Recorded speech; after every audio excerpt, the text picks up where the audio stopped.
नमस्कार, आपके साथ मैं हूं मीनाक्षी रजत। आप देख रहे हैं सबका हिसाब होगा। बात आज वंदे मातरम की करेंगे क्योंकि लोकसभा से लेकर के राज्यसभा तक चर्चा हुई है। वंदे मातरम पर चल रही बहस अब राजनीतिक तूफान बन चुकी है। मौलाना अरशद मदनी ने कहा कि मरना पसंद करेंगे लेकिन शिर्क नहीं करेंगे और इस बयान पर हिंदू संगठनों ने कड़ी आपत्ति दर्ज करवाई है। अब सियासी हवा भी गर्म है। सवाल ये उठ रहा है कि मौलाना मदनी क्रांति के इस गीत में मजहब क्यों तलाश रहे हैं? क्या राष्ट्रगीत सिर्फ देशभक्ति का प्रतीक है? इसे धार्मिक के नजरिए से जोड़कर देखा जाना चाहिए, ये सबसे बड़ा सवाल है। इस बहस ने एक बार फिर से समाज में तीखी बहस की जंग छेड़ दी है और अब सबकी निगाहें इस विवाद पर है। लेकिन हिंदू संगठनों की अगर मैं बात करूं तो इस बयान पर उनकी तरफ से कड़ी आपत्ति दर्ज करवाई जा रही है। उनका कहना है कि राष्ट्रगीत में शिर्क कहां से आ गया? ये देशभक्ति का गीत है, धर्म का सवाल नहीं है। अब पूरा विवाद इसी पर अटका है कि क्या वंदे मातरम को धार्मिक चश्मे के एंगल से देखा जाना चाहिए या इसे सिर्फ देश की मातृभूमि को नमन समझा जाए। हलचल जारी है, बहस गर्म है। सवाल वही है कि क्या राष्ट्रगीत पर विवाद फिर से समाज को दो हिस्सों में बांट देगा। इस विषय पर हम चर्चा की शुरुआत करेंगे, लेकिन सबसे पहले आपको इसी से जुड़ी हुई एक रिपोर्ट दिखाते हैं कि संसद में जब ये पूरी बातचीत हो रही है, इस पूरे मुद्दे पर हर पार्टी की तरफ से अपनी प्रतिक्रियाएं रखी जा रही हैं, तो उन सब के बीच किस तरीके से जो अलग अलग लीडर्स के बयान है वो निकल करके सामने आने लगे हैं। शिर्क से जोड़ा गया मदनी की तरफ से, तो सवाल उठे कि मजहब क्यों राष्ट्रगीत के आड़े लाया जा रहा है। एक रिपोर्ट देखिए, फिर करेंगे चर्चा की शुरुआत।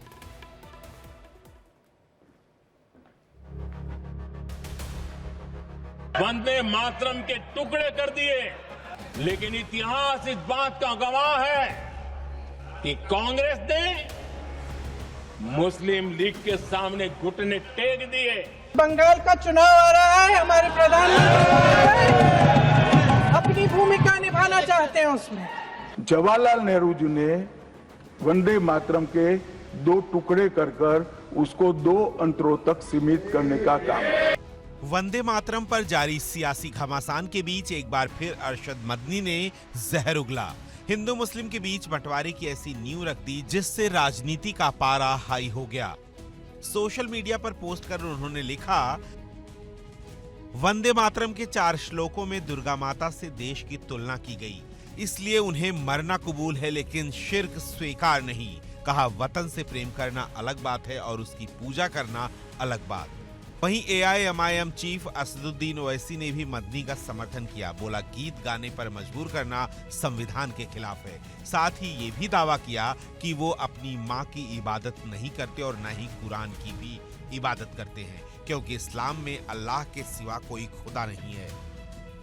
खबर नहीं जिन्हें अपने दीन और मजहब की, हमें वो दीन का मतलब सिखाने निकले हैं। उम्मुल मोमिनीन उनको कहते हैं जो हमारे प्रॉफेट मोहम्मद सल्लल्लाहु अलैहि वसल्लम की वाइफ हैं। वो हम तमाम मुसलमानों की मां, हम उनको तस्वुर करते हैं, मगर हम उनकी इबादत नहीं करते। हम अपनी मां की इबादत नहीं करते। उम्मुल किताब कुरान है, हम कुरान की इबादत नहीं करते। कुरान अल्लाह का भिजा हुआ कलाम है। अरशद मदनी के इसी बयान पर बवाल मच गया। मुस्लिमों की देशभक्ति पर सवाल उठने लगे। एक संत ने तो देशद्रोही तक का इल्जाम लगा दिया। राष्ट्रद्रोही आतंकवादियों को भारत से भागना होगा, क्योंकि इसको भारत में जन्नत नहीं दिखाई पड़ता है, क्योंकि वो तुम भारत में नहीं रह सकते हो, क्योंकि भारतीय सनातन संस्कृति तुझे पसंद नहीं है। भारत माता से तुम प्रेम नहीं कर सकते हो, वंदे मातरम बोल नहीं सकते हो, तो भारत में तुझे रहने का अधिकार नहीं है। वंदे मातरम के 150 साल पूरे होने पर देश की संसद में बहस हुई। PM मोदी ने भी हिस्सा लिया और कांग्रेस पर राष्ट्रगान के साथ विश्वासघात करने का आरोप मढ़ दिया। लेकिन अहम सवाल अब भी वही, आजादी के बाद आखिर ऐसा क्या हुआ जिसकी वजह से मौलानाओं ने वंदे मातरम को गैर इस्लामी करार दे दिया। Bureau report, India daily.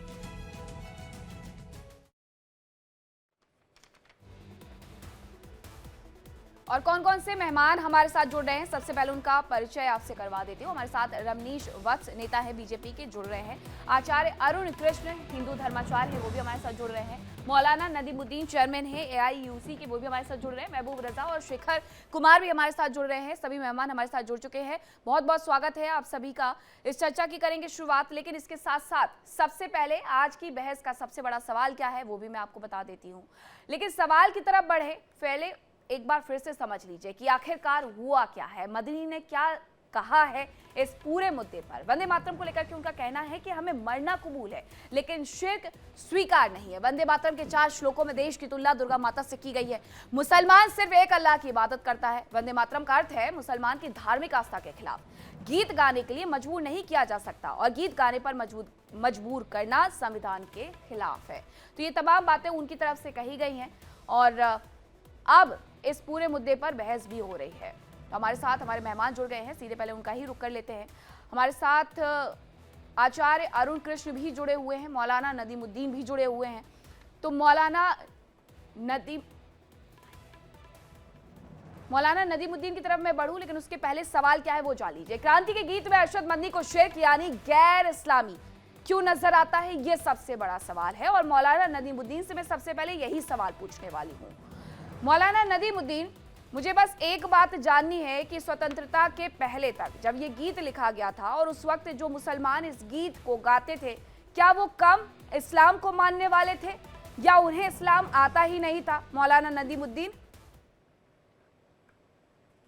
देखिए 1896 में कलकत्ता अधिवेशन में रविंद्रनाथ टैगोर जी ने पूरा गीत गाया था और ये 1875 में इसको आनंद मठ में शामिल किया गया था।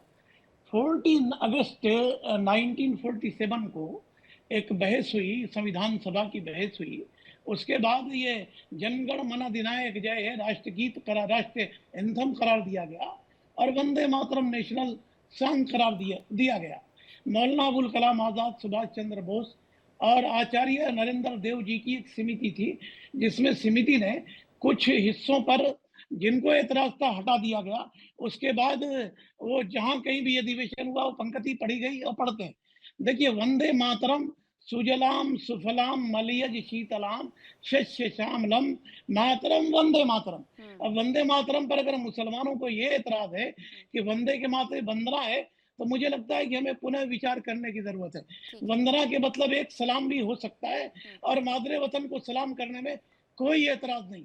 मगर 1986 में केरला हाई कोर्ट ने कहा कि आप जबरदस्ती किसी पर थोप नहीं सकते हैं, मगर मैं कहता हूं कि इसको मुद्दा बनाना भी नहीं चाहिए। नेशनल सॉन्ग मौलाना अबुल कलाम आजाद भी कांग्रेस के अधिवेशन में पढ़ते थे। मैं आपकी बात से पूर्णतः सहमत हूँ। सुप्रीम कोर्ट भी यही कहता है कि किसी पर थोपा नहीं जाना चाहिए। 54A भी यही कहता है। ठीक है, इन तमाम बातों का जिक्र होता है, लेकिन बस मेरा एक सवाल ये था, मैं महबूब रजा जी से वही सवाल पूछ लेती हूँ। मौलाना मदनी को इस तरह के भड़काऊ बयान देने की जरूरत नहीं। बोलिए। ठीक है, अब महबूब रजा जी, मेरा सवाल एक बार मैं फिर से दोहरा देती हूँ। कल भी हम इस विषय पर चर्चा कर रहे थे। मेरा सवाल यही है कि जब इस गीत को राष्ट्रीय गीत, चलिए नहीं भी मानते होंगे तो चलो वो भी हम सुन लेते हैं। अब मुझे ये बता दीजिए कि राष्ट्रीय गीत पर जब 1950 में स्वीकार्यता मिल जाती है और उसके पहले की अगर मैं बात करूं 1875 में जब इसे लिखा गया और उसके बाद जब आजादी के लिए इस गीत को गाया जाता था, तो उस वक्त गाने वाले मुसलमान क्या इस्लाम को नहीं समझते थे? बहुत अच्छा सवाल आपने पूछा। बिल्कुल वो लोग इस्लाम को समझते थे, इस्लाम को मानते भी थे। हमसे ज्यादा वो लोग इस्लाम पसंद थे। ये सच्चाई है, बिल्कुल सच्चाई है। मगर यहाँ पर फिर एक जुमला मैं कहने चाहूंगा कि देखिए, राष्ट्रीय गीत आपने कहा मानते हैं या नहीं मानते, हर मुसलमान राष्ट्रीय गीत मानता है, उसकी इज्जत करता है, सम्मान करता है, उसमें कोई दो राय नहीं है। बिल्कुल है, रेस्पेक्ट है, डी रेस्पेक्ट बिल्कुल नहीं है, बेइज्जती कहीं नहीं है, सम्मान है, इज्जत है। मगर आपने तो पहले कर दिया है कि सारे पार्लियामेंट में बहस वगैरह भी हुई, जो लोग पढ़ते हैं वो भी ठीक है, जो नहीं पढ़ते हैं वो भी ठीक है, इसलिए कि हमारा संविधान ने इसकी इजाजत दी है। आर्टिकल 19, आर्टिकल 25, 26 वगैरह आप बहुत अच्छी तरह जानते हैं, मैं उस चीज को दोहराना नहीं चाहता हूँ। मगर जो मौलाना महमूद मदनी साहब ने कहा, ये बिल्कुल सही कहा कि हम तौहीद में किसी को शिर्क नहीं कर सकते। हमारी जान चली जाए, हम शिर्क में मतलब शामिल नहीं होंगे। मतलब कहने का मतलब है, इस मुल्क को हम प्यार करते हैं, मोहब्बत करते, अकीदत करते। ये हमारे नबी प्रॉफेट मोहम्मद सल्लल्लाहु अलैहि वसल्लम ने सिखाया। जिस मुल्क में रहो उससे मोहब्बत करो, अकीदत करो, उसके लिए जान तक कुर्बान कर दो, सब चीज कर दो। वो सारी चीजें ये हमारे प्रॉफिट मोहम्मद सल्लल्लाहु अलैहि वसल्लम से मिलता है। हमारे प्रॉफिट मोहम्मद सल्लल्लाहु अलैहि वसल्लम मक्का में पैदा हुए, जब हिजरत करके माइग्रेट करके मदीना जा रहे थे तो उन्होंने मक्का को नजर भरी आंखों से देखा, बोले अब मैं तेरा शहर छोड़ करके जा रहा हूँ, मगर तेरे यहाँ से जाने का मलाल हमेशा रहेगा, मैं लौट करके भी आऊंगा। सिर्फ मदीना जब उनके साथी के साथ गए तो वहां भी लोग जो बीमार रहने लगे, इसलिए कि मुल्क अजीज था, प्यारा था, ये सब चीजें हैं। तो मदनी साहब के कहने का मतलब ये बिल्कुल नहीं है कि हम राष्ट्रगीत को नहीं मानते, राष्ट्रगीत को बिल्कुल मानते, उसकी सम्मान भी करते, इज्जत करते, मगर जब बात आ जाती है गाने से कतराएंगे, महबूब रजा जी सवाल तो वहीं खड़ा होता है कि अगर गाने से कतराएंगे तो ये कैसी इज्जत है, ये कैसा सम्मान है? बिल्कुल है, बिल्कुल इज्जत। जैसे एक चीज है कि हम एक चीज, जैसे कि आपको एक चीज हम समझाना चाहते हैं, हम पूजा नहीं करते मगर पूजा करने वाले की तो इज्जत तो करते हैं ना, भगवान की इज्जत तो करते हैं ना, तो समझिए ऐसा ही है। बिल्कुल एकदम सही, स्पष्ट मैंने एग्जांपल देकर आपको समझा दिया। चलिए ठीक बिल्कुल है, हम लोग भगवान की इंसल्ट नहीं करते, इसलिए कि हमारा इस्लाम बताता है कि हर मजहब जो है एहतराम के काबिल है, इज्जत के काबिल है। कुरान मजीद में आया लकुम दीनुकुम वलिय दीन, तुम्हारे लिए तुम्हारा दीन, मेरे लिए मेरा दीन। दीन में, मजहब में, रिलीजन में, धर्म में कभी भी जबरदस्ती दरअसल नहीं बात है। ये है महबूब रजा जी कि 1937 में जो मांग हुई थी उसके बाद इस्लाम के मायने भी बदल गए शायद, क्योंकि मुसलमानों ने उसके पहले आजादी के लिए इतने दिल से और इतने सम्मान के साथ वंदे मातरम की हर एक पंक्ति को दोहराया है, जिसके पहले ये नहीं कहा गया कि इसके 6 छंद हटा लो। हटाए गए, उसके बाद भी अगर स्वीकारता नहीं हुई है तो सवाल उठेंगे। रमनीश वत्स जी, ये कैसा शिर्क है, ये कैसी भाषा है कि हम राष्ट्रगीत का सम्मान करते हैं लेकिन हम उसे पढ़ेंगे नहीं, हमारे लिए ये शिर्क है। ये जो इस तरीके की बयानबाजी होती है, हालांकि मौलाना अरशद मदनी की तरफ से ये कोई पहली बार इस तरीके से बयानबाजी नहीं आई है, उनके पुराने बयानों का अगर मैं जिक्र करूं तो इसी तरीके से वो जहरीले बयान देते रहे हैं। लेकिन रमनीश वत्स जी, एक दूसरा समुदाय है वो ये कहता है कि हमारे जो संवैधानिक अधिकार हैं उसमें साफ तौर पर यह कहा गया है, आर्टिकल 19 की बात कर ले, हम 25 की बात कर ले, 26 की बात कर ले, या फिर हम आर्टिकल 54 AA में चले जाएं, वहां हर जगह ये लिखा हुआ है कि किसी पर भी आप बल का प्रयोग नहीं कर सकते हैं, आप किसी से जबरदस्ती नहीं कर सकते हैं।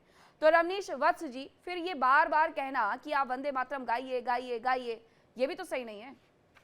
देखिए, वंदे मातरम गाइए गाइए ये किसी कोई इनसे गवा नहीं रहा है। बात है कि भारत में तो हम रहेंगे लेकिन भारत माता से इन्हें परहेज हो जाता है। हम वंदे मातरम का अर्थ क्या होता है कि हम भारत माता के प्रति आप समर्पित, यानी कि हम उसको नमन करते हैं, जिस धरती पे जिस भूमि पे हम रहते हैं उसको हम नमन करते हैं और इनके शब्दों में कहें तो एहतराम करते हैं। तो आप भारत में रहेंगे, हमारे देश में रहेंगे, लेकिन वंदे मातरम से समस्या आपको रहेगी। तो प्रश्न उठता है कि ये कैसा प्रेम, ये कैसा प्यार है आपके देश के प्रति। तो इसीलिए इन लोगों के ऊपर यदि शंका जाहिर करने की बात करें तो बाबा साहब अम्बेडकर ने तो सबसे पहले कहा था, उन्होंने किताब भी लिखी, उसमें सब कुछ है लिखा हुआ कि कितना ज्यादा प्रेम करते हैं, और प्रेम का इजहार बड़े अच्छे तरीके से बाबा साहब अम्बेडकर जी ने किया था इन लोगों के लिए। फिर बात करते हैं कि वंदे मातरम भारत माता को नमन है, किसी मजहब का मंत्र नहीं। अगर मदरलैंड को प्रणाम करना शिर्क है तो क्या देशभक्ति भी हराम है? और बात करें कि अरशद मदनी देश को धर्म की नजर से क्यों देखते हैं? देशभक्ति इबादत नहीं है, कर्तव्य है, और इसे शिर्क कहना सीधे सीधे भारत माता का अपमान है। ठीक है। और बात करें कि संविधान से बड़ा कोई फतवा नहीं है।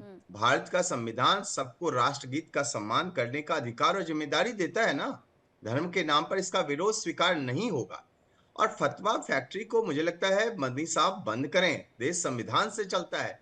कुछ कट्टर मौलाना जो मदनी साहब जैसे लोग 1400 साल पुराने नजरिए से चलाना चाहते हैं। भारत 21वीं सदी का लोकतंत्र है, इसमें खिलाफत नहीं चलेगा। फिर बात है जो बड़ी बातों वंदे मातरम नहीं ठुकराया, हर मुस्लिम ने वंदे मातरम नहीं ठुकराया। ठीक है। अबुल कलाम की बात करें, अशफाक उल्लाह खान की बात करें, मौलाना आजाद की बात करें, इन सभी ने राष्ट्रगान और राष्ट्रगीत को सम्मान दिया। तो फिर अरशद मदनी कौन से है भाई? मेरा वही सवाल था कि आजादी के पहले क्या मुसलमान नहीं थे, क्या इस्लाम नहीं था, या उन्हें उस धर्म की समझ नहीं थी? ठीक है, मैं समझ गई। अब शेखर कुमार जी, मेरा सवाल, चलिए ठीक है, मैं आपसे ये पूछ लेती हूँ। हालांकि मैं ये महबूब रजा जी से पूछना चाह रही थी कि 5 वक्त की जो नमाज होती है उसमें 42 या 48 बार धरती को नमन किया जाता है, चूमा जाता है, वहां पर प्रणाम है, वहां पर नमन है, वहां पर स्वीकारता है, लेकिन वंदे मातरम कहने से परहेज है, वो शिर्क जैसा हो जाता है।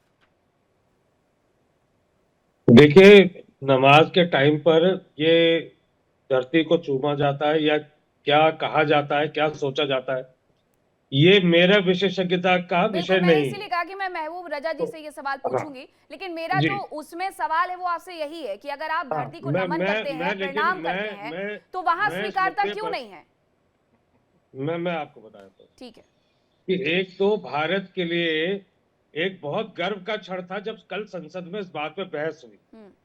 भारत माता का हृदय कल इतना प्रसन्न हुआ होगा उस बहस को देखकर, और इसको सदन में कराने के लिए भारत माता बहुत प्रफुल्लित हुई होंगी कि आज जिन लोगों ने राष्ट्रगान का विरोध करा, जिन्होंने तिरंगे का विरोध करा, जिनके पुरखों ने आजादी के 50 साल तक अपने मुख्यालय पे तिरंगा नहीं लगाया, आज वो वंदे मातरम की बात कर रहे हैं। तिरंगा लगाना भी शुरू कर दिया, राष्ट्रगान गाना भी शुरू कर दिया और वंदे मातरम की वो बात कर रहे हैं। तो ये नया भारत एक बन रहा है, लोग कुछ भी कोशिश करें। दूसरी बात, जो वंदे मातरम जो है एक गीत नहीं है, वंदे मातरम एक भावना है। वंदे मातरम लिखने वाले बंकिम चंद्र जी का अपना लिखा हुआ आर्टिकल था जहां पर उन्होंने मूर्ति पूजा का विरोध भी किया। उसके बाद जब ये गीत आया और उस गीत को ये गीत पॉपुलर हुआ, इसमें समय समय पर बहुत परिवर्तन आए। पहले इसमें 7 करोड़ लिखा था, सप्त कोटि, क्योंकि उस टाइम बंगाल की पॉपुलेशन थी। जब सरला चौधरी जी ने इसको गाया, उन्होंने इसको 30 करोड़ कर दिया, क्योंकि देश में 1921 में जो जनसंख्या थी तब इतनी पॉपुलेशन थी। बाद में उसको कोटि कोटि कर दिया गया। ये एक सोचने की बात है कि 1937 में ही जब सावरकर ने द्विराष्ट्र सिद्धांत दिया देश के बंटवारे के लिए, उसी टाइम जिन्ना ने वंदे मातरम वाली बात उठा दी। और देखिए, इस शब्द के साथ वंदे मातरम जो है कहने से, बहुत प्रैक्टिकल होकर मैं बता रहा हूं, वंदे मातरम कहने से कोई बदलाव नहीं होता जब तक आप उसको फील ना करें कि मैं अपनी मातृभूमि की बात कर रहा हूं, मेरा देश मेरी माँ है। वो जो भावना जागृत होती है वो सबसे बड़ी चीज है। अब 2 बेटों में एक अपनी माँ को कह रहा है आई लव यू माँ, दूसरा नहीं कह रहा है, तो उससे दूसरे बेटे का प्रेम कम नहीं हो जाता। अभी जो भाजपा प्रवक्ता कह रहे थे, भाजपा नेता रजनीश वत्स जी, कि आप हमारे देश में हैं और आप ऐसा क्यों नहीं कह रहे। अरे ये हम सबका देश है, ये किसी की बपौती नहीं है।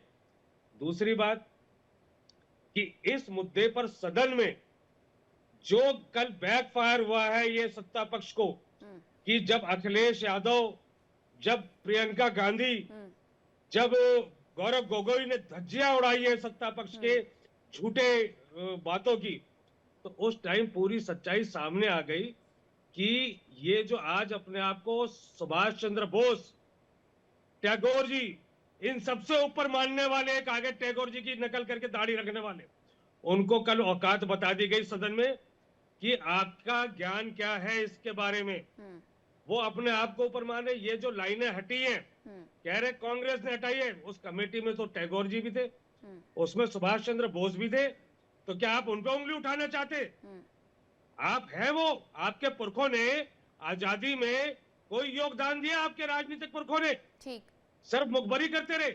नहीं, लेकिन और ये आज बहुत सारी जिस चीजें, सरदार पटेल शेखर ने, कुमार जी, बहुत सारे तथ्य तो आप भी छिपा गए ना इस बहस में, कि 1925 में जब आरएसएस का गठन हुआ था तो उस वक्त भगवा ध्वज को स्वीकार किया गया था, क्योंकि तिरंगा की स्वीकारता तब तक नहीं थी, तिरंगा तब तक नहीं था, सीधी सी बात यह है। और अब आज के सिनेरियोज की आप बात करिए, 26 जनवरी हो, 15 अगस्त हो, क्या वहां पर तिरंगा झंडा नहीं लहराया जाता है? अब बात करते हैं कि क्या किया आरएसएस ने, तो मुझे लगता है आरएसएस के प्रवक्ता को मुझे बैठाना चाहिए था, लेकिन मैं अपने दर्शकों के लिए बता दूं कि आरएसएस ने 1947 में जब बंटवारे वाली चीजें हो रही थी तब जाकर के किस तरीके से कैंप लगाए थे, उन लोगों की मदद की थी। 3000 लोग जो जम्मू कश्मीर के रास्ते पहुंचे थे पाकिस्तान से, उन्हें मदद मुहैया करवाई थी। वहां जाकर के, यानी पाकिस्तान में जाकर के वहां पर रह रहे हिंदुओं को किस तरीके से उन्होंने मदद पहुंचाई थी। फिर वो चाहे विमेन विंग रही हो, मुस्लिम लीग वाली विंग रही हो उनकी, या फिर आरएसएस की हिंदू वाली विंग रही हो। ठीक है, आचार्य अरुण कृष्णा जी, जो लोग, मैं ये सवाल आपसे इसलिए समझ रही हूं क्योंकि हमने देखा है बहुत सारी जगह पर जब हमारे त्योहार आते हैं, या वैसे भी हम छोड़ दें, मूर्तियां जो हैं बहुत सारे मुस्लिम भाइयों की तरफ से भी बनाई जाती है, तो वो जब मूर्तियां बनाते हैं तो क्या वो भी शिर्क है? अगर राष्ट्रगीत गाना शिर्क है तो मूर्तियां बनाना भी शिर्क है फिर तो? देखिए, जब हम जैसे लोग स्क्रीन पे आके सच बोलते हैं तो बहुत से लोग पागल हो जाते हैं उन्माद में, सच कैसे बोल दिया। यही बात हम बोलते हैं मुसलमानों के बारे में कि मुसलमान मूर्ति बना के उससे अपना घर चलाएगा तब शिर्क नहीं होगा, मुसलमान काफिरों से पैसा खाएगा तब शिर्क नहीं होगा, मुसलमान काफिरों के देश में रहेगा। कुरान स्पष्ट रूप से कहती है कि जहां पर काफिर का रूल हो वहां पर अल्लाह ने इनको खुद कहा है कि क्यों अल्लाह की धरती आपको छोटी पड़ गई क्या कि आप काफिरों के रूल्ड कंट्री में रह रहे हो। तो जिस देश में काफिर का रूल हो वहां तो मुसलमान को रहना नहीं चाहिए। ये देश इनके लिए, ये पूरा देश इनके लिए हराम है, लेकिन ये रह रहे हैं। एनीवे, अभी बात करते हैं हम, इससे पता चलता है अपब्रिंगिंग का। आप किसी भी पार्टी की आलोचना कर सकते हो, आपका संवैधानिक अधिकार है, लेकिन प्रधानमंत्री जैसे गरिमामयी पद के लिए, प्रधानमंत्री जैसे गरिमामय पद के लिए एक व्यक्ति बैठ के औकात बोल रहा है, एक 75 वर्ष के व्यक्ति के लिए जो देश का प्रधानमंत्री है और जनता ने चुन के भेजा है प्रधानमंत्री, उसके लिए एक व्यक्ति, इससे पता चलता है कोई व्यक्ति कितना जाहिल और उसकी अपब्रिंगिंग, पालन पोषण कैसा है कि अपनी नफरत में वो ये भी भूल गया कि संस्कार शिष्टाचार क्या होते हैं। प्रधानमंत्री के पद के लिए बात के जब आप उनके बारे में बात करते हो। चलो बात मुसलमानों पे आते हैं। मुसलमान, अभी एक बात बोली, देखो हमने जब कल बोली तो महबूब रजा फड़कने लग गए थे। इन्होंने क्या कहा? शिर्क हमारे लिए हराम है। शिर्क केवल इनके लिए हराम नहीं है। महबूब रजा आप नहीं सुनाई दे रहे हैं, पहले उनकी बात मुझे सुनने दीजिए, उसके बाद मैं आपके पास आऊंगी। जो शिर्क करता है यानी कि मूर्ति पूजक, जैसे ही हम लोग ये कहेंगे कि हम अल्लाह को नहीं मानते, अल्लाह केवल 1300 साल पहले की एक स्टोरी है। इस धरती का निर्माण सनातन वैदिक धर्म से हुआ, तो हम तो अल्लाह को मानते नहीं। हमें पता है कि अल्लाह एग्जिस्ट ही नहीं करते। तो अल्लाह की नजर में मैं जहन्नुम की आग में जलूंगा, आप जहन्नुम की आग में जलोगे। और ये भाई जो बैठे हैं और ये जो एक और बैठे हुए हैं, जो एक मुझे नहीं पता ये वामपंथी किसी जेएनयू के हैं, ये भी जहन्नुम की आग में जलेंगे। ये या तो ये नमाज पढ़े 5 टाइम की, अगर ये 5 टाइम की नमाज नहीं पढ़ते शेखर, तो जहन्नुम की आग में ये भी जलेंगे। अल्लाह इनको भी काफिर ही कहता है, अल्लाह इनको भी उसी तरह कोड़े मारेगा जैसे अल्लाह हम लोगों को मारेगा। तो ये वामपंथी कितना भी चमचागिरी चाटुकार कर ले इस्लाम की, लेकिन इस्लाम छोड़ेगा इनको भी नहीं। दूसरी बात, बिल्कुल इनकी दोगलापन सामने आ गया। काफिर के पैसे से कमाएंगे, काफिर से खाएंगे, काफिर के देश में रहेंगे, काफिर की नौकरी करेंगे, काफिर की सहायता लेंगे, काफिर के पैसे से हज भी जाएंगे, काफिर के पैसे से मस्जिद भी बनाएंगे, काफिर के मंदिर के बाद प्रसाद भी बांटेंगे, काफिर के पैसे से अपने बच्चे पालेंगे, लेकिन काफिर के सम्मान में कोई शब्द नहीं बोलेंगे। इससे पता चलता है ये कितनी मक्कारी इनके अंदर भरी हुई है। ये इसीलिए डॉक्टर अंबेडकर ने अपने शब्दों में स्पष्ट कहा, डॉक्टर अंबेडकर ने कहा कि ऐसा नहीं है कि मुसलमान गाय को यदि ना मारे तो उनको कोई समस्या है। मुसलमान गाय को इसलिए मारता है ताकि हिंदू चिढ़े। मुसलमान गाय की हत्या इसलिए करता है क्योंकि वो हिंदुओं से नफरत करता है।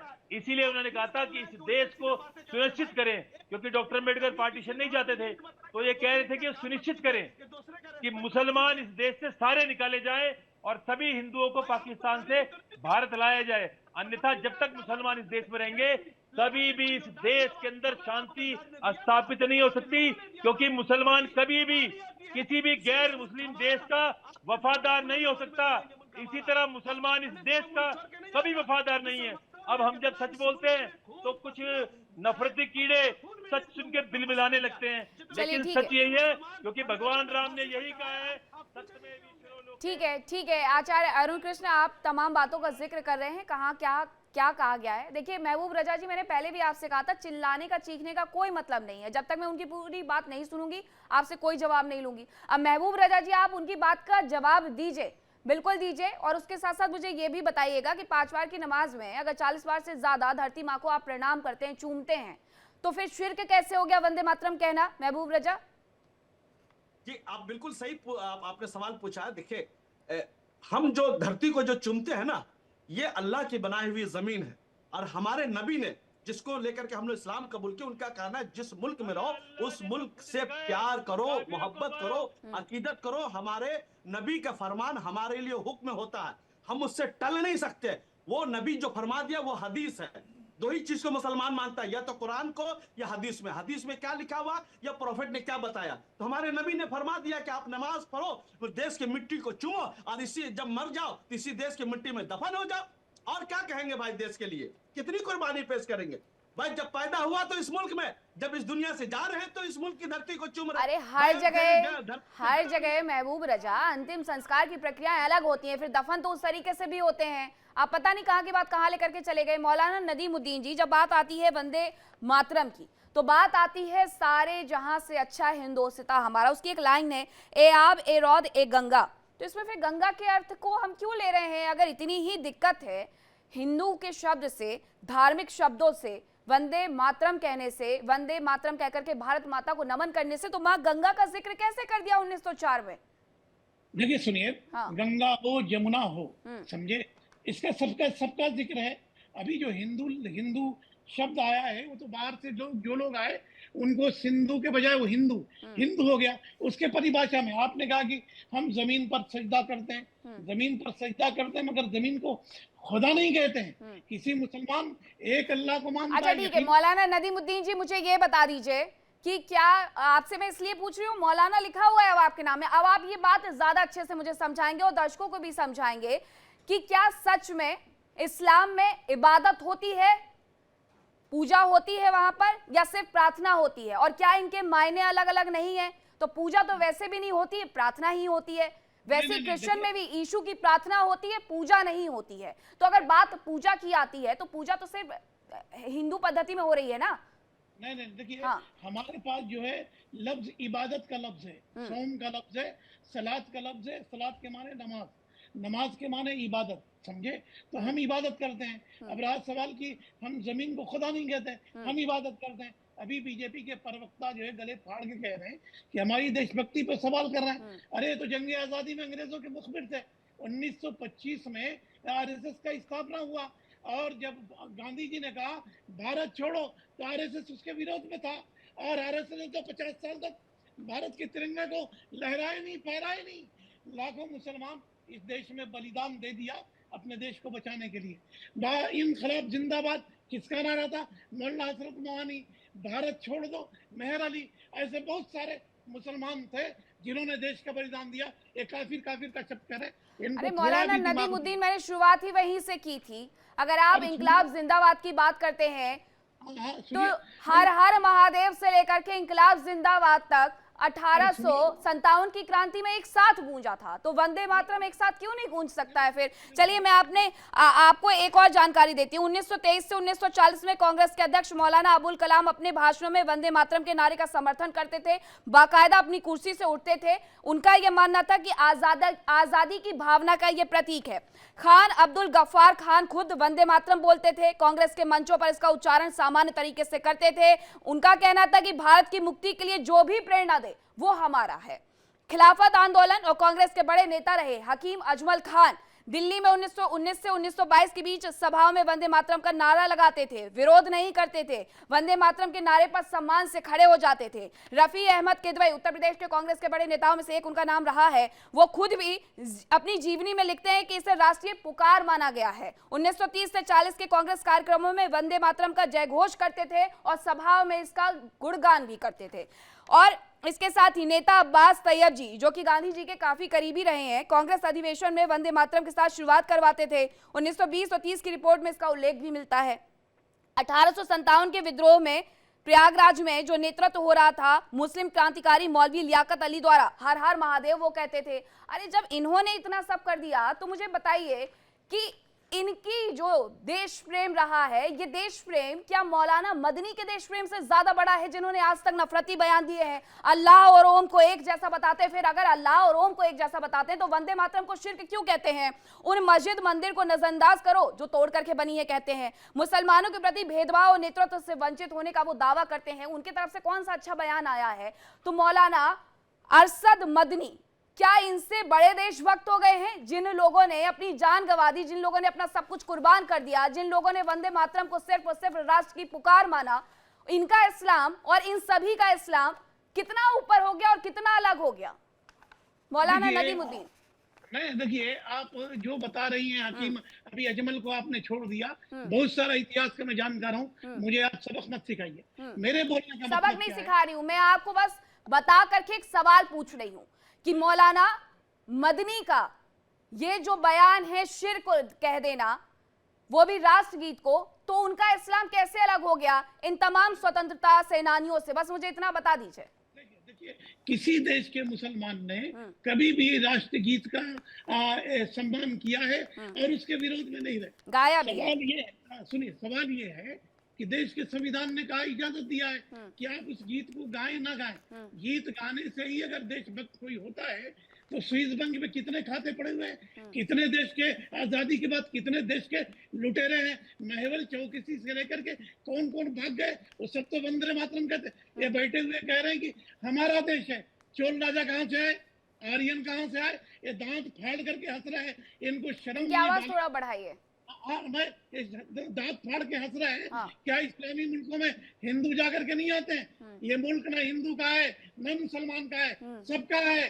हमारे बाप दादा यहीं के हैं। इस्लाम 1400 साल पुराना नहीं है, सैयदना आदम से आदमी है। इस्लाम जो है लाखों साल से था, लाखों साल से लाखों साल तक रहेगा। आप हमारी देशभक्ति पे सवाल उठाने वाले, अंग्रेजों के तलवे चाटने वाले। अरे देशभक्ति पे सवाल जो है वो मौलाना मदनी ने उठाया है। देशभक्ति पर सवाल जो है वो मौलाना मदनी ने उठाया है। देशभक्ति पर जो सवाल है वो हुमायूं कबीर ने उठाया है। देशभक्ति पर जो सवाल है उन लोगों ने उठाया है, उमर जैसे लोगों ने उठाया है जो जाकर के लाल किले के सामने फट जाते हैं। तो ये मत सिखाइए कि देशभक्ति पर सवाल कौन उठा रहा है। देशभक्ति पर सवाल किसी का नहीं है। देशभक्ति से इतर सवाल ये है कि इस्लाम किसका बड़ा है? उन स्वतंत्रता संग्राम सेनानियों का बड़ा है जिन्होंने अपनी सब कुछ कुर्बान कर दिया इस देश के खातिर, जिन्होंने वंदे मातरम को सिर्फ और सिर्फ एक भारतीय पुकार माना था।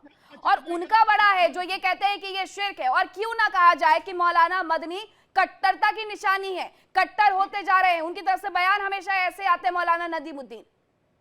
सुभाष चंद्र बोस से भी बड़ा आज के दौर में कोई हिंदू है, राजेंद्र प्रसाद से बड़ा भी कोई हिंदू है। उन्होंने भी तो ये कहा कि नेशनल गीत कोई नहीं गाता है तो एतराज करने की नहीं है। ये सो कॉल्ड जितने जाहिल बैठे, अनपढ़ बैठे हैं, इनका काम मुसलमानों को गालियां देना। आप मेरे पैनलिस्ट के बारे में ऐसे शब्दों का उपयोग प्लीज मत करिए, क्योंकि अगर आप इतना इतिहास में जाते हैं तो थोड़ा और पढ़िए। 1950 में संविधान सभा के द्वारा राजेंद्र प्रसाद जी ही वो व्यक्ति थे जिन्होंने ये कहा था कि इसे राष्ट्रगीत के तौर पर स्वीकार किया जाए। आधी अधूरी बातें मत बताइए यहाँ पर, ठीक है? रमनीश जी के पास जा रही हूँ, उसके बाद शेखर जी मैं आपके पास आ रही हूँ। रमनीश जी भी कुछ कह रहे थे, लेकिन उसके साथ रमनीश जी बात वहीं आकर के खड़ी हो जाती है कि आखिरकार वंदे मातरम अगर किसी की तरफ से नहीं कहा जा रहा है तो उसकी देशभक्ति पर सवालिया निशान क्यों लगाया जाए? देखिए, सवालिया निशान कोई भी नहीं उठाता है। सवालिया निशान ये लोग खुद उठाते हैं। बीच बीच में जब आप नफरती बोलते हैं और हिंदुओं को आप काफिर जब बताते हैं तो सवालिया निशान तो तभी बन जाता है जब अरशद मदनी, आपको किसने आजादी दे दी? आखिर आप राष्ट्रगीत जो है, जो हमारे देशभक्ति को जगाता है, हमारी राष्ट्रीय भावना को जगाता है, जो हमारी संप्रभुता प्रभुता को जगाता है, उस भावना को आप चोट पहुंचाने के लिए यदि शिर्क का नाम देते हैं राष्ट्रीय गीत को, तो वहीं से प्रश्न उठता है कि क्या आप देशभक्ति का ये प्रमाण देना चाह रहे हैं? ये इस तरह की देशभक्ति आप दिखाना चाहते हैं? और ये कौन सा देश प्रेम? जब देश प्रेम की बात करें, अरे देश प्रेम की बात करना चाहते हैं तो ये देश जो है का बंटवारा जो हुआ वो तो धर्म के आधार पे हुआ ना। आप बताइए, जंगे आजादी में आप कहते हैं कि आपने बहुत बड़ा बलिदान दिया। कौन सा बलिदान दे दिया? नौवाखली कांड में ये सारे के सारे लोग जो कट्टरपंथी लगे हुए थे, लाखों हिंदुओं को, आज भी हिंदुओं को जहां ये इनकी आबादी ज्यादा हो जाती है, ये हिंदुओं को सताने लगते हैं, वहां पे मारने लगते हैं। अरे आप देश प्रेम की बात करते हैं और ये कौन सा प्रेम ये कश्मीर में नजर आता है आपको? आप मुर्शिदाबाद में जब हुमायूं कबीर कहता है 70% हमारी आबादी हो गई, इनको गंगा नदी भागीरथी में बहा देंगे, ये देश प्रेम कहलाता है? ये कहीं से भी कोई देश प्रेम नहीं है आपका। और देश प्रेम की परिभाषा और ये सब ना दें। और आपके लिए जब बार बार इस बात को दोहराना चाहूंगा, बाबा साहब अम्बेडकर को आप लोग मानते हैं ना, संविधान को तो मानते हैं। बाबा साहब ने आपकी धुरी धुरी बुला दी थी, आप जाकर के पिता। और दूसरी बात है, यहाँ पे कुछ कट्टरपंथी लोग जो यहाँ पे हैं, वामपंथी लोग जो हैं, क्योंकि कहते हैं कि हिंदू अस्मिता को मुझे लगता कई वामपंथियों की बात करें तो भारत की जो सनातन जड़ें हमेशा खटकती रही है। आरएसएस की बात करें, भारतीय जनता पार्टी की बात करें, हिंदू गौरव को पुनर्जीवित करते हैं, इसलिए इनको सबसे ज्यादा चुभता है। और भारत सबसे पहले, भारत पहले भारत बाद में वाला उनका जो नैरेटिव बात करें तो आरएसएस का भारत सर्वोपरि वाला संदेश बिखेर देता है। और एक ऐसा संगठन जो 100 साल से राष्ट्र सेवा कर रहा है, उस पे वामपंथी को डराता है, क्योंकि उनका एजेंडा जो है फेल हो गया है। और मोदी योगी जी का जो मॉडल की बात करें, उनकी दुकानें जो है ना, वामपंथियों की दुकानें ही बंद कर रखी है आज, इसलिए बिलबिला रहे हैं। आप पश्चिम बंगाल में देखिए, बिहार में देखिए, हर जगह जाकर के ये देखिए टुकड़े टुकड़े गैंग जो है अपनी पोल खोल दी है। देश को तोड़ने वाले सभी तत्वों के खिलाफ राष्ट्रीय स्वयंसेवक संघ की बात करें, भारतीय जनता पार्टी की बात करें, इनकी दुकान जो है बंद कर रखी है। और इनकी नजर में भारत माता की जय कहना कट्टरता है, देश की सेना को सलाम करना उग्रवाद।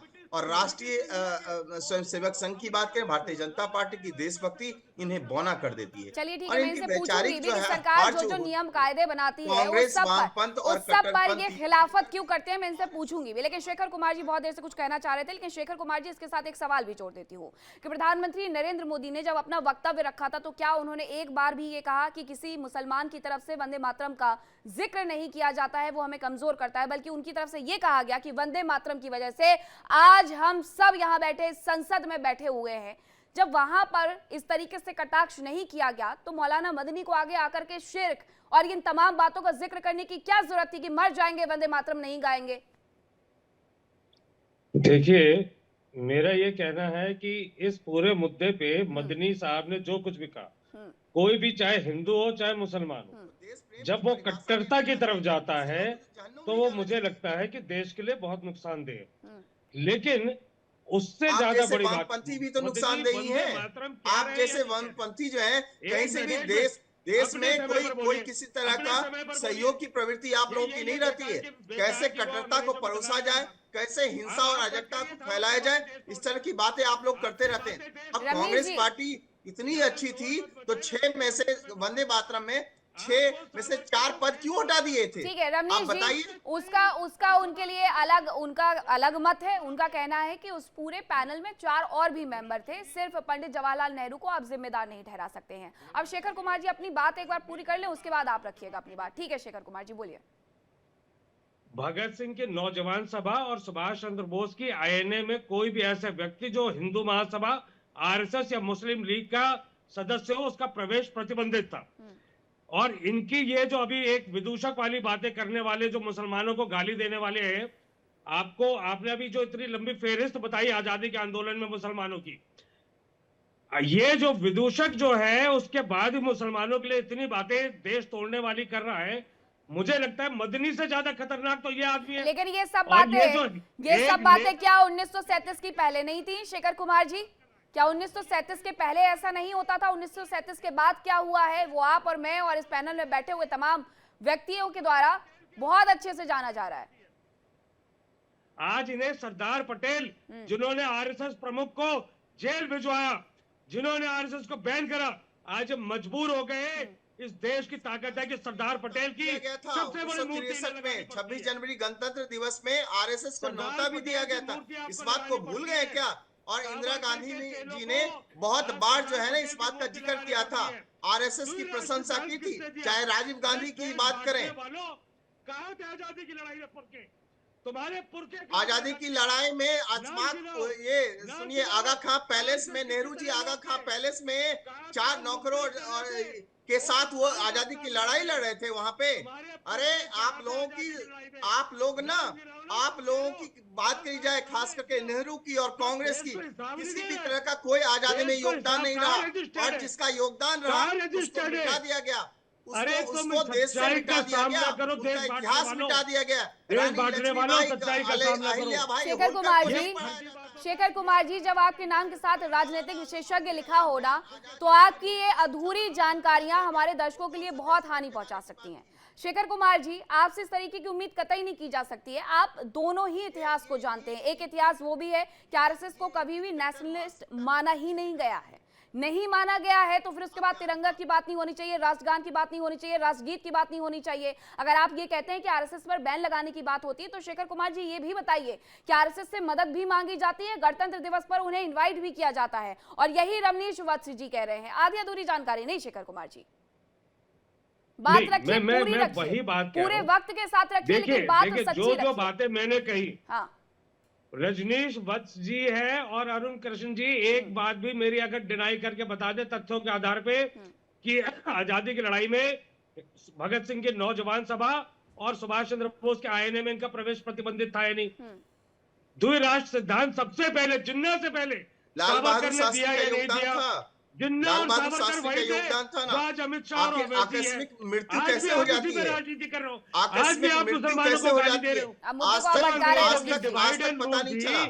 मैं काले की संताने हो, आखिर ये बताइए, आप लोग चंद्रशेखर अंग्रेजों की आजाद संताने हो। को उनकी आप आजादी, राष्ट्रीय उनके संस्कृति की बलिदान को बात क्यों करते हो, मिटाया गया? अंग्रेजों की हमारे संस्कृति देश के में कपड़े पहनते हो, नहीं पहनते हो। हमें बढ़ चढ़ करके आपने उनको आगे क्यों नहीं किया गया? 1942 आखिर में नेहरू ही सबसे मुस्लिम बड़ा ये लीग के साथ बलिदानी थे सरकार हमारे बनाई देश नहीं में। बनाई। नेहरू का ही सबसे ज्यादा आरएसएस ने, इस देश में आप एक योगदान बात था। आइए, आखिर कांग्रेस हिंदू परिवार में महासभा नेहरू, मुस्लिम लीग इंदिरा ने गांधी, सरकार राजीव बनाई, गांधी नहीं के बनाई। अलावा कोई और नहीं था।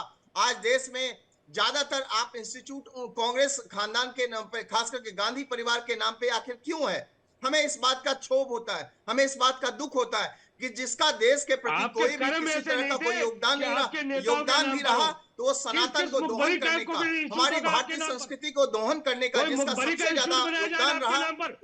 उसको आज महिमा मंडन करने में आप लगे हैं। सिर्फ- और आप जैसे आप वामपंथी हिंदू लोग मुसलमान हमारे के नाम सनातन पर संस्कृति को रजनीश जी दूर देश में को मिटाने बांट का रहे काम हैं। जिसने किया, आपको वंदे मातरम आज फील करिए मोदी, सबसे पहले। प्रधानमंत्री मोदी जी सबसे की पहले बात करें, वंदे चाहे मातरम योगी की आपको बात फील करें, करना पड़ेगा। आज सनातन का जब माँ परचम भारती लहरा के शेखर है, कुमार जी, संतानों रमनीश को- वत्स जी, देखिए अगर आप पार्टी की बात करेंगे, पार्टियों की विचारधारा अलग है, इसीलिए दो पार्टियां हैं, वरना एक ही पार्टी होती। अब एक पार्टी का ये मानना था कि एक समुदाय को संतुष्ट करना चाहिए, छंदों को हटाना चाहिए। एक पार्टी का ये मानना है कि बात अगर देश की हो तो उसमें छंदों को हटाने का कोई जिक्र नहीं होना चाहिए। महबूब रजा जी, बाकी के जो छंद थे जो हटाए गए थे उसमें मां दुर्गा की स्तुति का वर्णन किया गया था, ठीक है, अच्छी बात है। बंगाल में क्योंकि इसे लिखा गया था, बंगाल में सबसे ज्यादा मां दुर्गा की पूजा होती है, वहां ना हिंदू होता है ना मुसलमान होता है, मुस्लिम वो मूर्तियां बनाते हैं और मुस्लिम नवरात्रे में पूजा अर्चना भी करते हैं, वहां वो शिर्क नहीं है। लेकिन वंदे मातरम में मां दुर्गा का अगर उनके स्वरूप के बारे में जिक्र किया जाता है तो वो शिर्क हो जाता है। महबूब रजा, बहुत बेहतर आपने सवाल पूछा है। देखिए, हमारे हिंदुस्तान में खूबसूरती बहुत ज्यादा है। खूबसूरती क्या है कि यहाँ पर किसी को कोई रोक टोक नहीं है। कोई करने जा रहा है तो उसको मना मत कीजिए, करने दीजिए। अगर कोई मुसलमान ये माँ दुर्गा की प्रतिमा बनाते हैं या मूर्ति बनाते हैं तो उसको रोक टोक नहीं, वो बनाइए, वो अपना काम है, उनका अपना आस्था, वो करने दीजिए, कोई नहीं है। और मुसलमान अगर नवरात्रि में जाते हैं या दुर्गा पूजा के आयोजन में रहते हैं, या बहुत सारे मुसलमान ऐसे हैं जो दुर्गा पूजा कमेटी के प्रेसिडेंट है, वो माँ दुर्गा को भी लेके आते हैं, पूजा भी करवाते, सब चीज करते हैं। इसी को हम कंपोजिट कल्चर बोलते हैं। साझी विरासत जो है ना, हिंदुस्तान की ब्यूटी, यही हिंदुस्तान को तमाम कंट्रियों से अलग कर देता है, सबसे ऊपर कर देता है। यही गांधी जी का भी अजीम है, मौलाना आजाद का। जब गांधी मिलते हैं, मौलाना आजाद मिलते हैं, तब हिंदुस्तान बनता है। एक का नाम है महात्मा मोहनदास। तो मौलाना मदनी को ये समझाइए ना फिर महबूब रजा, मौलाना मदनी को ये समझाइए कि जो मुसलमान वंदे मातरम गाना चाहते हैं उन्हें गाने दिया जाए, जो मुसलमान मूर्ति पूजा का समर्थन करते हैं। सर सुनिए, आप बात रखिएगा, मौलाना मदनी को जरा ये समझाइए। अगर आप बंगाल की इतनी खूबसूरती का जिक्र कर रहे हैं तो उनको जाकर के ये समझाइए। फतवा सबसे ज्यादा देवबंद की तरफ से जारी किए जाते हैं, उनके उलेमाओं की तरफ से जारी किए जाते हैं कि अगर आपने मूर्ति पूजा की है तो आप पर फतवा लगा दिया जाएगा, अगर आपने वंदे मातरम गाया है तो आप पर फतवा लगा दिया जाएगा। और ये कोई पहली बार नहीं है, इसके पहले अगर मैं बात करूं तो देवबंद में हमेशा ये रहा कि वंदे मातरम गाने वाले एक एक मुसलमान पर फतवा जारी किया जाएगा। तो ये खूबसूरती मौलाना मदनी को क्यों नहीं दिखती, वो क्यों इतने कट्टर हैं?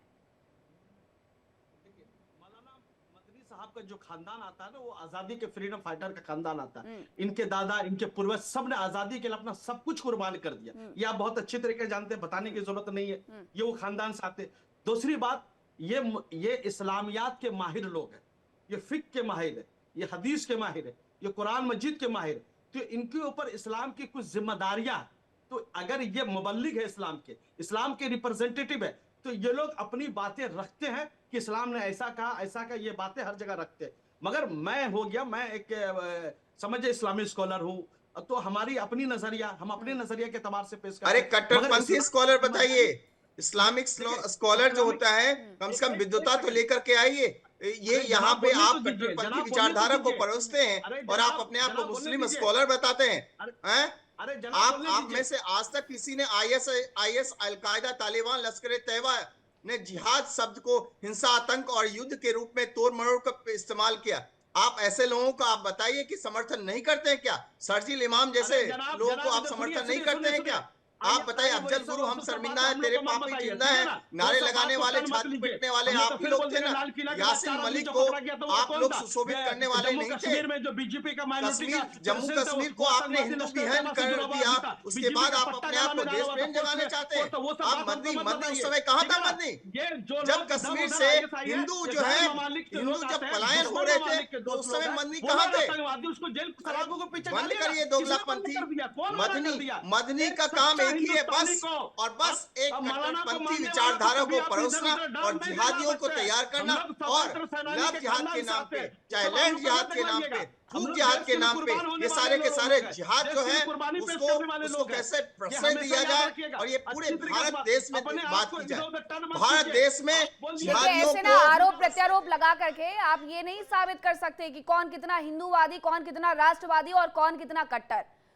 जो फर्क है वो मदनी ने समझा दिया है, उन्होंने बता दिया है कि अगर आपने वंदे मातरम गाया तो शिर्क हो जाएगा। आचार्य अरुण कृष्ण, जरा ये बताइएगा कि मूर्ति पूजा की अगर मैं बात करती हूँ, ठीक है इस्लाम में मूर्ति पूजा नहीं मानी गई है, लेकिन इस्लाम में क्या देश पूजा को भी नहीं स्वीकारते हैं? इस्लाम में क्या प्रकृति की पूजा को भी नहीं स्वीकारते हैं? क्योंकि आप कई बार ऐसी ऐसी बातों का जिक्र करते हैं जो सुनकर के हमारे दर्शक भी थोड़ा अचंभित हो जाते हैं कि आचार्य अरुण कृष्ण इतना ज्यादा कैसे जानते हैं दूसरे धर्म के बारे में। और क्योंकि मैं ये सच, मुझे नहीं लगता कि अब कोई यहाँ पर बताएगा कि वंदे मातरम के पहले छंद में प्रकृति की पूजा के बारे में बात कही गई है, और यही सारे जहां से अच्छा हिंदुस्तान हमारे में भी कही गई है। वो स्वीकार है, एक की स्वीकारता नहीं है। देखिए, शेखर ने और मौलाना ने दोनों ने अपशब्द का प्रयोग किया। यदि मैं देता तो आप, अगर यही भाषा में बोलता तो आप कहते कि आचार्य जी आपको भाषा नहीं बोलनी चाहिए। एक ये जो वामपंथी कीड़ा बैठा है हमारे बीच में, जेएनयू का, इसने बदतमीजी करी और मौलाना ने। यदि यही भाषा में बोलूंगा, और मुझे बहुत अच्छी तरह इन वामपंथियों को इनके मुंह पे जूता मारना आता है, लेकिन मैंने चुप रहा और मैंने कोई गलत बात नहीं करी। यदि ये हरामजादा, ये वामपंथी हरामजादा, यदि आचार्य अरुण कृष्ण की आवाज डाउन करिए।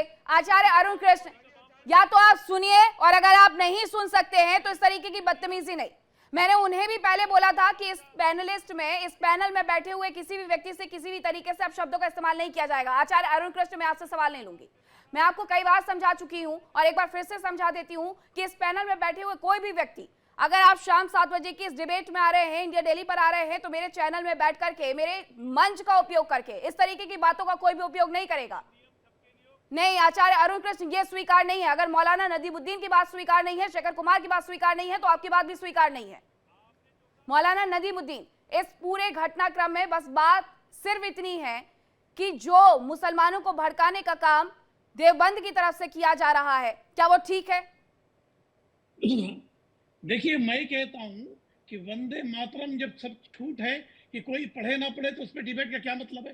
वंदे मातरम का कौन मुसलमान एहतराम नहीं करता? आप छप्पर फाड़ के गाइए, 100 मरतबा गाइए, 1000 मरतबा गाइए, लाख मरतबा गाइए। मैं कहता हूं कि जिन छंदों पर या जिन हिस्सों पर एतराज था उसको हटा दिया गया।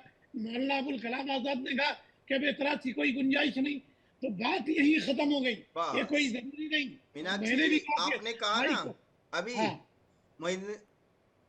नदीमुद्दीन जी, आपने कहा ना कि इसमें एतराज नहीं है, तो एतराज नहीं हो है, ये बहुत अच्छी बात आपने कही, बहुत अच्छी बात आपने कही है, वाकई में स्वागत योग्य है। मैं आपसे जानना चाहता हूं कि आखिर हम सभी मुझे लगता है कि शायद आपको भी वंदे मातरम तो याद होगा ही, तो मैं आपसे पूछना चाहता हूं कि आप इसका अर्थ भी जानते होंगे।